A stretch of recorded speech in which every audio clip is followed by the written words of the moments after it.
देश की सियासत में अगर किसी राज्य की केंद्रीय भूमिका है तो वो राज्य है उत्तर प्रदेश।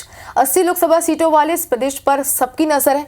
बीजेपी के नेतृत्व वाला एनडीए और कांग्रेस के साथ वाला इंडिया गठबंधन इस राज्य में शुरुआती लीड लेने को बेताब है। राज्य में जारी चुनावी सरगर्मी के बीच कांग्रेस नेता राहुल गांधी और समाजवादी पार्टी प्रमुख अखिलेश यादव गाजियाबाद में एक साथ नजर आए और प्रेस कॉन्फ्रेंस के दौरान केंद्र सरकार को जमकर घेरा।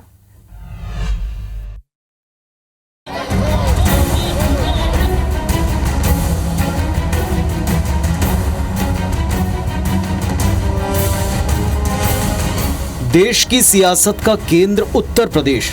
लोकसभा में सबसे ज्यादा 80 सीटें और सबसे ज्यादा प्रधानमंत्री देने वाला यूपी।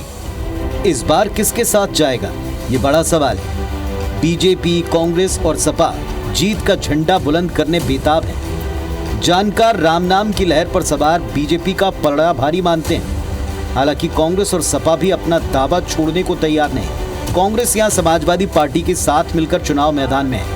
गाजियाबाद में राहुल गांधी और अखिलेश यादव ने संयुक्त रूप से प्रेस कॉन्फ्रेंस की। राहुल ने बेरोजगारी, नोटबंदी, जीएसटी और अडानी के मुद्दे पर बीजेपी को घेरा, तो वहीं अखिलेश यादव ने बीजेपी के 400 पार के दावे पर तंज कसते हुए कहा कि बीजेपी 400 पार नहीं बल्कि उनकी 400 हार होने वाली है।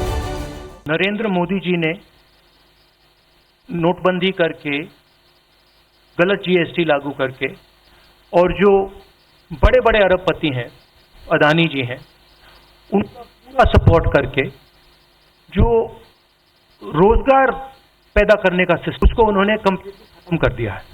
रोजगार हिंदुस्तान के युवाओं को मिलना चाहिए, उसको एक बार फिर स्ट्रेंथन करने का है। 400 हार इस बार उन्हीं की होने जा रही है। 400 पार नहीं, 400 हार। और जितने लोग हैं संविधान और लोकतंत्र को खत्म करने वाले लोग हैं, वो सब इस चुनाव में जनता के वोट से भगाए जाएंगे। राहुल गांधी ने इस दौरान पीएम मोदी के 2 दिन पहले एक न्यूज एजेंसी को दिए इंटरव्यू पर भी सवाल उठाए और उसे स्क्रिप्टेड करार दिया। वहीं अमेठी से चुनाव लड़ने का सवाल कांग्रेस आलाकमान पर छोड़ दिया। कुछ दिन पहले प्रधानमंत्री ने एएनआई को बहुत लंबा इंटरव्यू दिया। स्क्रिप्टेड था मगर फ्लॉप शो था।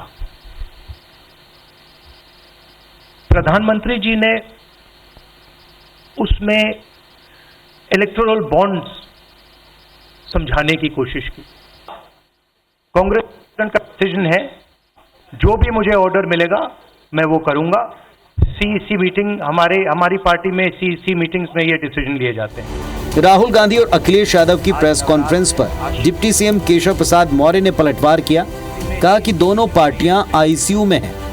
पीएम मोदी तीसरी बार प्रधानमंत्री बनने वाले हैं। कांग्रेस भी सांस लेने की स्थिति में थी और समाजवादी पार्टी उस समय सत्ता में थी, लेकिन आज दोनों पार्टियां आईसीयू में पड़ी हुई हैं और जनता इनको ऑक्सीजन देने को तैयार नहीं है। इसलिए इनके दावे या इनके द्वारा दिए गए बयान का भी इस लोकसभा चुनाव में कोई महत्व नहीं है। जन जन ने ठाना है तीसरी बार माननीय नरेंद्र मोदी जी को देश का प्रधानमंत्री बनाना है। किसी समय यूपी कांग्रेस और समाजवादी पार्टी का गढ़ कहलाया करता था, लेकिन मोदी लहर के चलते आज दोनों पार्टियां इसी राज्य में हाशिए पर हैं। विधानसभा चुनाव में शिकस्त खा चुके दोनों दल लोकसभा चुनाव में अपने वजूद की लड़ाई लड़ रहे हैं। दूसरी ओर बीजेपी इसे लेकर सतर्क है। बड़ी मुश्किल से हासिल अपनी जमीन को पार्टी खोना नहीं चाहती। Election desk, IBC 24।